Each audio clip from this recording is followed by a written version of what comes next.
Hello everyone, my name is Masterofroflness and welcome to Ashes of the Singularity. This is an RTS created by the guys over at Stardock, who are very famous for making a game known as Sins of the Solar Empire and then making the expansion pack Rebellion. Now, much like in the same vein as Sins of the Solar Empire Rebellion, but a little bit more heavily influenced in the same teachings as Supreme Commander and Planetary Annihilation, this game focuses on scale, massive battles with thousands of units and all that good stuff. Currently this game is in early access, so you will see a lot of alpha shenanigans like bugs and performance drops and a lot of locked content like this single player campaign or a dedicated multiplayer matchmaking system, that sort of stuff. But if you want to play single player skirmish with the AI, as well as, like, you know, playing some custom games, you can do that actually. Currently, if you are a fan of Planetary Annihilation and Subcom, I would suggest holding off, but then when the game gets a full release, I would suggest buying this game, as this is currently a pretty darn solid title, actually. Now, you do have a couple maps to choose from. You can get from between 2 players to 6 players, but I believe they're going to increase that to maybe 8 and maybe even more so after that, to even like higher amounts, but I'm not sure actually how far they're willing to go. But I know that one thing they're toting is scale, and as you can see, factions, you can only choose one. I found the AI in this game to be pretty challenging for people who are new to the genre. You know, the subcom style of play. I have heard from my friend who's also playing Ashes of the Singularity early access build that pretty much the AI does cheat on harder difficulties. So you will see things that are a little bit unfair, but all in all, I gotta say that the AI puts up a reasonable amount of fight. But once you know what you're doing, then you should probably increase it a little bit more. I'm just going to put the AI on normal just because I don't want to get my ass kicked on YouTube. Anyway, so we have a choice between exposed and hidden map terrain. Now, the way it works is that the game, if you put it on hidden, it's a giant black blob, and you can't see any physical terrain. You have to like move across the map to try and like figure out the physical dimensions of the map. And then there's a fog of war. Whereas exposed, it just gives you a fog of war. That's it, like traditional RTS games. We have neutral defenders, where they will defend resource points or power generators in this game's case. And then we have victory points, where if you control a large number of victory points, you will just win the game automatically. Much like in Company of Heroes 2, Company of Heroes 1, and all that good stuff with VPs. Now, the map is divided up between many different power generators. These power generators may have metal deposits or, radioactive deposits. Metal is used for construction of all units and all buildings. Radioactives is for higher tier units and higher tier buildings. If you destroy all the neutral defenders of a power generator, you can gain access to essentially all these metal deposits without having to worry too much about the neutral defenders coming back and destroying your buildings. And you also gain more territory. Now, the way the game works is it's kind of like a giant fucking tug of war. You grab territories and then you defend those territories against your opponent, and you're just kind of like picking and probing between your opponent's base and your base, and making some very intense tug of war battles actually happen in this game. And it's honestly one of the best feelings ever to like see this giant blue blob come across and then this yellow blob come across and then fighting it out and having some territories fall to yellow, some territories fall to blue. So right now I'm going to send out some brutes. They are a tier 1 level unit, mostly focused on close quarters combat, less on long range combat like the archer, which we can build as well. And the Hermes is just a scout unit. Alright, so the power generator currently has no neutral defenders around it, so because of that, I'm just going to be able to yoink it actually.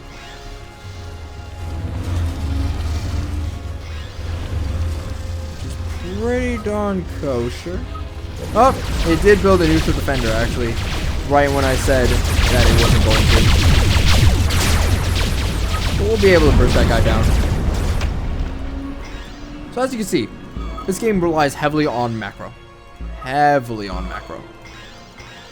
Not a lot of micro is going to be built up in this game, but that's completely fine, as, you know, large scale battles and micro don't really fit well together. Now, let me go ahead and try to get as many resources as possible. It seems like my opponent's already moving out across the map.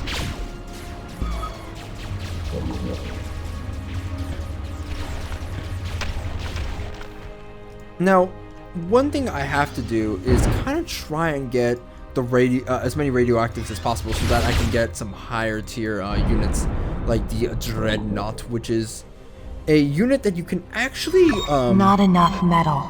Oh, that's gonna happen quite a bit. That's mostly because I believe, yeah, we're constructing our metal extractor right now, which is okay.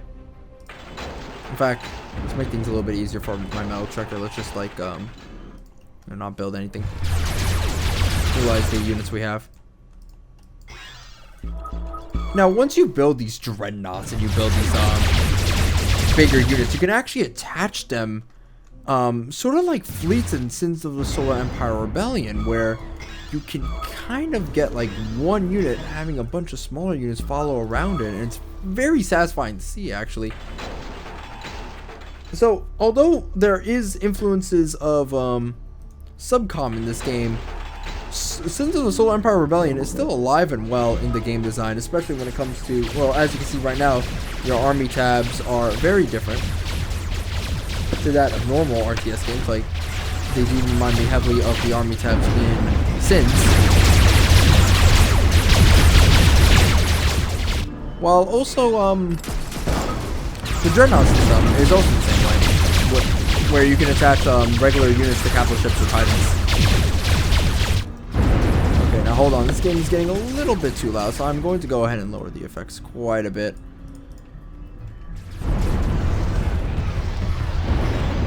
So yeah, right now we're just first off against T1 stuff. It's going to be relatively easy, just kind of shrekking.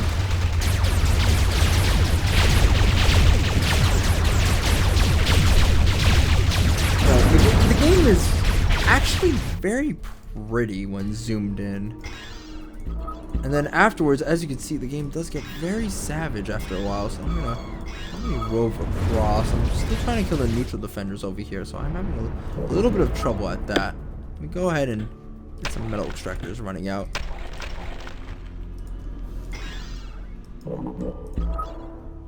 And I will also get a Smarty system, which is essentially a multi-purpose defensive tool. Alright, we're going to need a third engineer because things are getting a little bit too savage. Okay, it seems like my opponent is coming down the middle. He wants to fight. I'll give him a fight.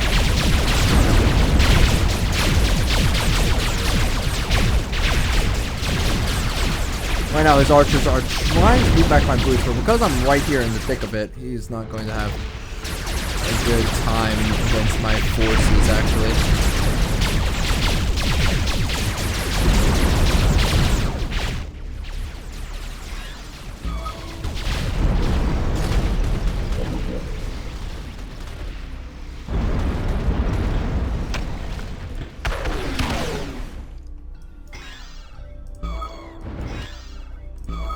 So yeah, let me just go ahead and continue moving forward. We will get actually the advanced factory because I do want to get those radioactive set up. And we will actually get a fourth engineer. We have captured a generator. So right now we've captured a generator, which is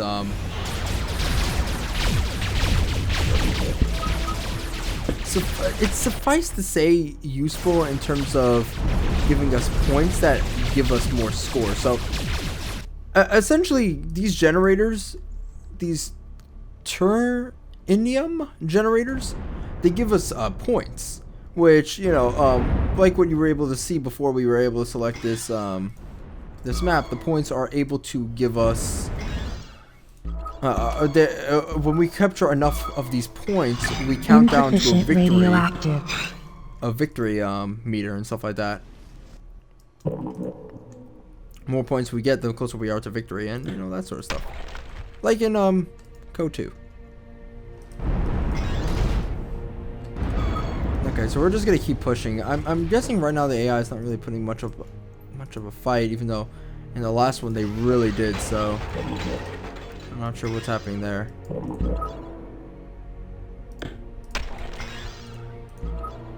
little bit disappointing, as the AI was very problematic later on.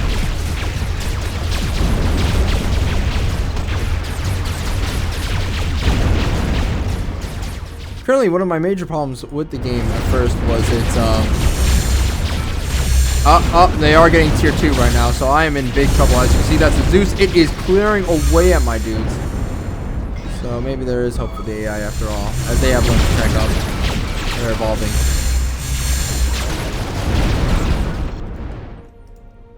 One of my biggest problems with the game was the supposed scale and how would it transpire. I also didn't really like the game at first. Captured a generator. During its initial release, sort of. Like I was a little bit like hesitant on saying that this was a good game or not, mostly because I didn't know what to really make of it currently. And now I like to think I have a good idea of what I'm in for, which is a massive scaled RTS. Like, this is fucking massive. Holy shit. Now hold on, I think I'm gonna switch out my guys right now for tier 2 units, because we do have enough radioactives. I will get some Zeuses of my own and some Nemesises of my own. You know, like all RTS games, you want to balance out T1 with T2 and all that stuff. You don't want to necessarily give yourself only T1 and only give yourself T2. Yeah, this guy will be able to beat back my invasion because radioactive. He does have a ton of shit here.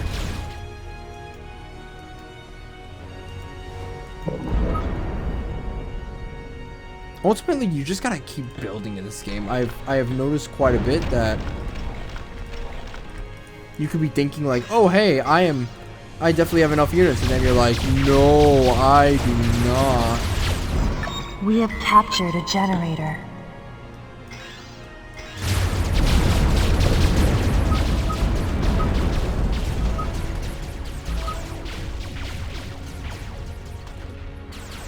Let me go ahead and continue chasing down these guys. Units will automatically fire, but as you can tell, things are not looking good on my empire.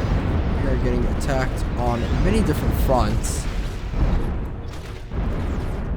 But don't worry, once our tier 2 comes into play, we're going to be pretty good. Right now, essentially what has happened is because we don't have enough radioactives, we cannot produce any of our tier 2 stuff, which do cost radioactive. So we could just stop production, but we're almost like done with them, so we don't really want to do that right now. What we want to do is take over these territories right now that we've lost and try to hold the line, so to speak, against these savages. If one Zeus is done, we can stop producing them for now and go with the no, not the Hermes. What the hell am I doing? Not a scout unit.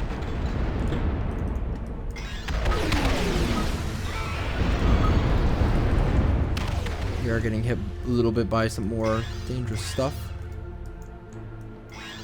But our left flank is secure, which is good. Right now, what we need is that Dreadnought currently. Otherwise, we are just kind of fucked right now.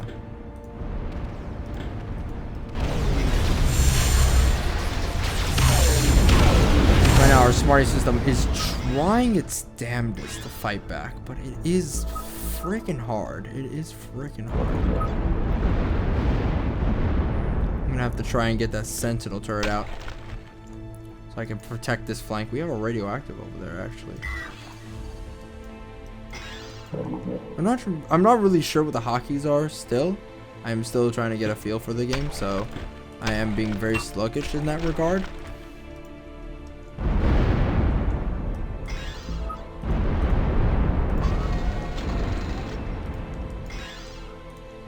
But right now, what I'm going to do is try to usurp some of their territories currently.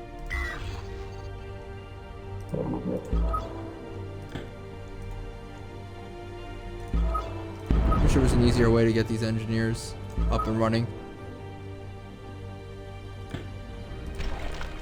our radioactives are just constantly going into this dreadnought, which does cost a lot of resources, but it makes sense as to why.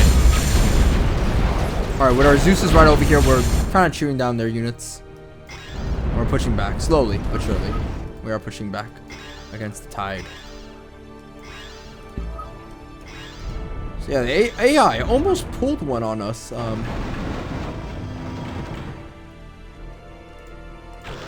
These are extremely slow though. Okay, now I can show off the dreadnought, which, you know, is like I said, is like the units in the Solar Empire Rebellion. You can attach smaller units to it and make like a little bit of a mini fleet. It is a massive ship. It does a lot of damage.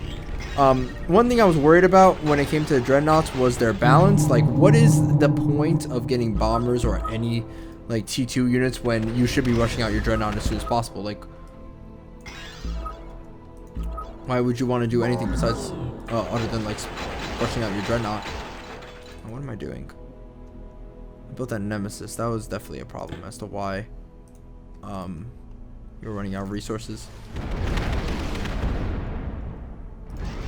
I'm building a second one of these super ships, which is good.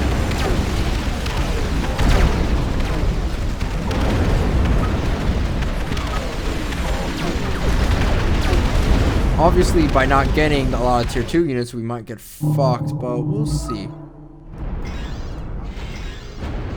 Okay, I'm just going to attach more units right now. I'm trying to flood the map. Flooding the map never really failed. Ever. For anybody. Getting those radioactives would be very important, though. Okay, right now, as you can see, the dreadnought is currently kicking butt.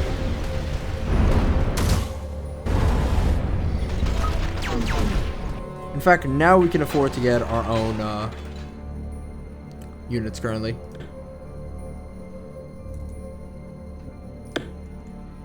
And we have enough radioactives, we can definitely do it. Heck, we can get 2 of our factories building some T2 units.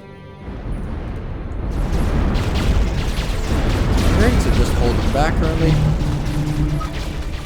Yeah, you're doing alright. What I love about this game is that it also shows you the weapons that your unit has in its disposal, which is actually pretty cool. Also, dreadnoughts can produce units on the go, so that makes them very useful as being like a mobile base of command. Engineer will die in about a second. Yep.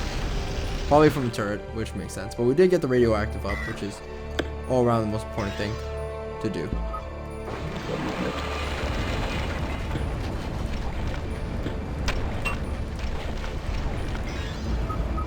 Okay, let me get the archer to attach this area together and back in the fray.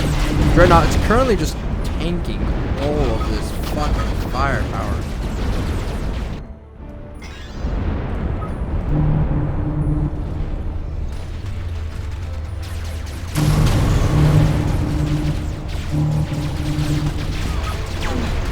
Which is not a good thing. We don't want that, but we're gonna have to for the time being. He is doing a lot of damage, so we will be able to destroy this factory.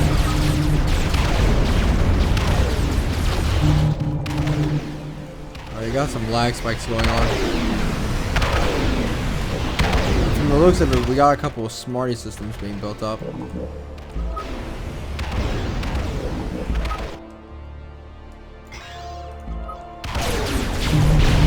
Oh, we got our first flame spike. That is not good. But as you can tell, like, a lot of this game, what it comes down to is kind of positioning, you know, resource management, resource conquest, tug of war, and ultimately hitting supply lines where it hurts, which I do love. These are concepts that I want out of an RTS. I want to be able to hit the supply lines of my enemies and crush them completely. I want to be able to mass up like tons of units and basically fight my opponents in huge battles. I want to be able to outmaneuver and outplan, and this is what I come to love from this particular game, is that it allows me to do all of that. Now, there are definitely some problems, as you can tell by balance and all that good stuff.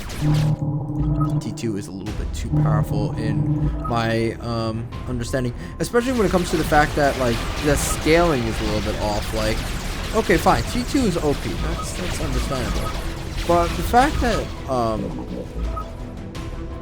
that it comes about at this specific time and stuff like that is a little bit weird. Like timings and all that, and what does it mean for balance? How does it work in multiplayer? These are things that I'm a little bit interested in. As you know, it makes or breaks a game, so to speak. Now you can get a choice between like 3 different types of units. I mean 3 different types of dreadnoughts. You got the Prometheus, you got the Kronos, and you got the Hyperion. All have like 3 different roles. So Dreadnought Killer, which is useful for killing other dreadnoughts. Kronos, which is useful for killing buildings, and Hyperion, which is useful for area dominance. I'm guessing that's more for like big land battles and all that stuff, but it's very ambiguous. I haven't built any air units here, and the reason why is because, well, one, I have no logistics space anymore. I'm actually capped up on the amount of units I can have. But there's still a lot of units on the field, and I'm guessing you can change that up depending on the game mode in question, probably, and maybe later on they'll just like increase that. Maybe they won't, but in any case, like, more players you have, the more crazy it will be in general in terms of like the amount of units you have to play with.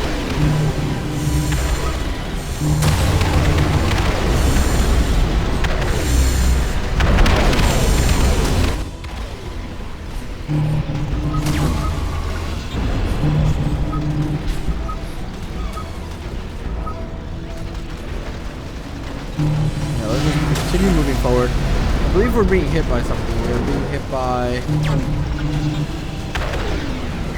We gotta hit this thing. Currently, orbital stuff is not available. So later on, they will allow you to build orbital stuff, which is pretty cool, actually. I personally cannot wait for that.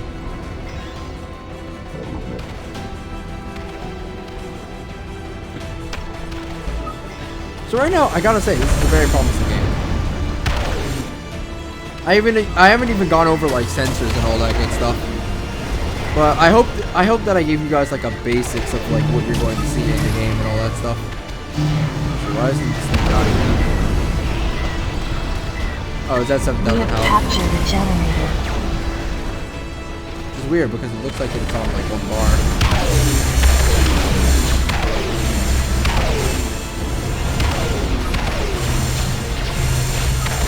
You know, one thing I'm also a little bit worried about is the dreadnoughts. They feel a little bit too small, but their role is massive and their power is extremely powerful on the battlefield.